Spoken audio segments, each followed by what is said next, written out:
Now, regarding the system of Vyasa Pujas, why was it arranged?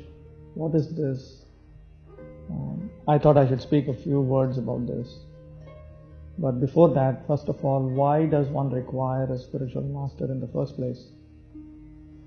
There was a disciple who wrote to Prabhupada and asked him that if accepting a spiritual master is such an important element of Bhakti Yoga, why didn't Lord Chaitanya Mahaprabhu mention it in Shikshashtaka?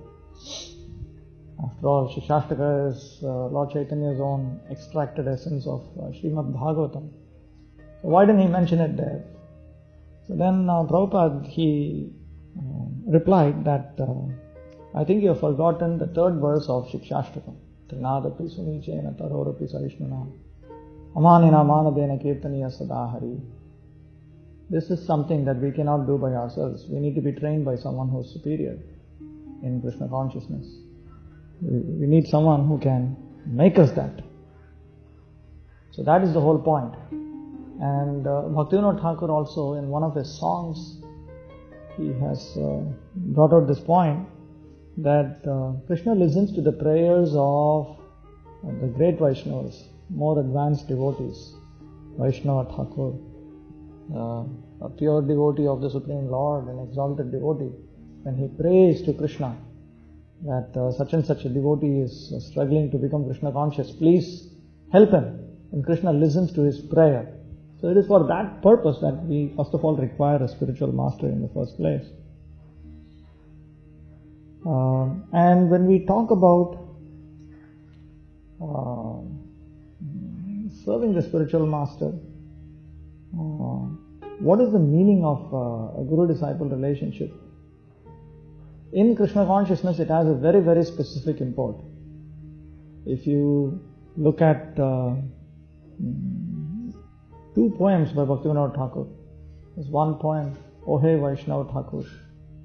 If you examine that, and if you examine another poem that he wrote, Gurudev Kripa Bindu Diya, it's very clear that we require the help of a spiritual master, a bona fide guru, in order to obey the injunctions of Lord Chaitanya and Rupa Goswami. Rupa Goswami's injunctions are set out in the nectar of instruction, which is meant to be followed step by step. So, a genuine disciple, will beg a genuine spiritual master, please train me in this. Please make me avoid becoming a victim of the 6 urges. Please make me avoid performing activities which are detrimental to spiritual progress. Please make me accept those activities which help me in spiritual progress. This is actually Nectar of Instruction, text 1, text 2, text 3, and so on. Please make me humbler than a blade of grass, and so on. This is Shikshashtakam, text 3. So this is the meaning of Vaishnava relationship between a guru and a disciple. Sometimes spiritual masters complain that their disciples approach them for all purposes other than for spiritual progress. So this is some food for thought, that we require the help of a spiritual master in order to attain Krishna Prema.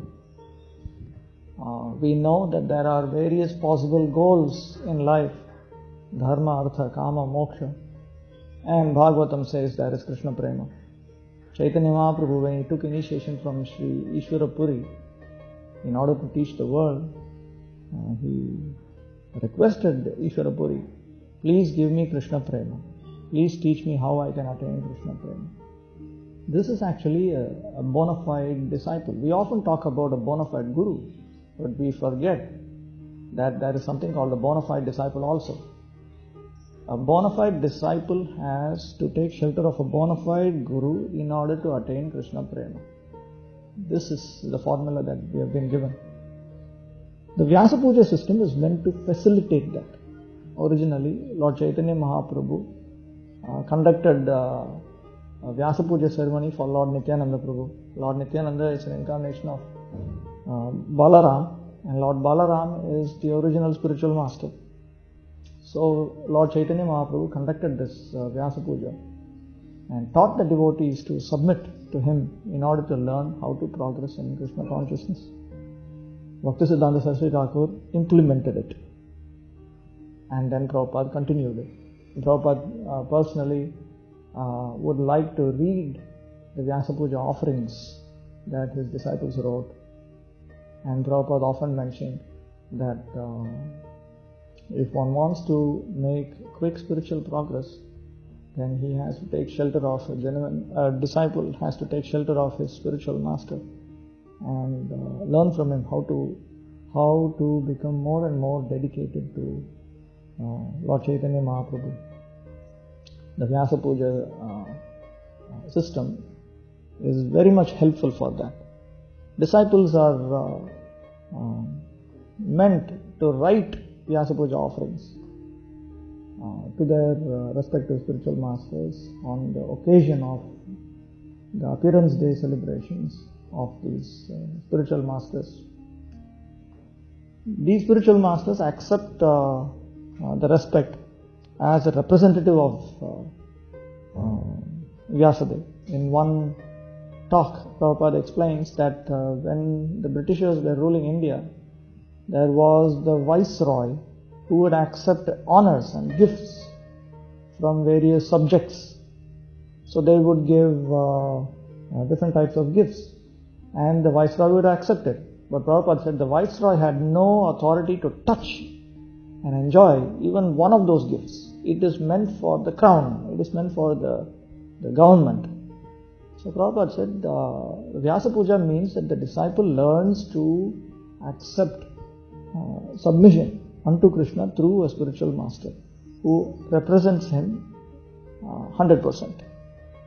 So therefore we request devotees to get into the habit of writing Vyasa Puja offerings for their respective spiritual masters on the occasion of their spiritual masters' appearance day celebrations.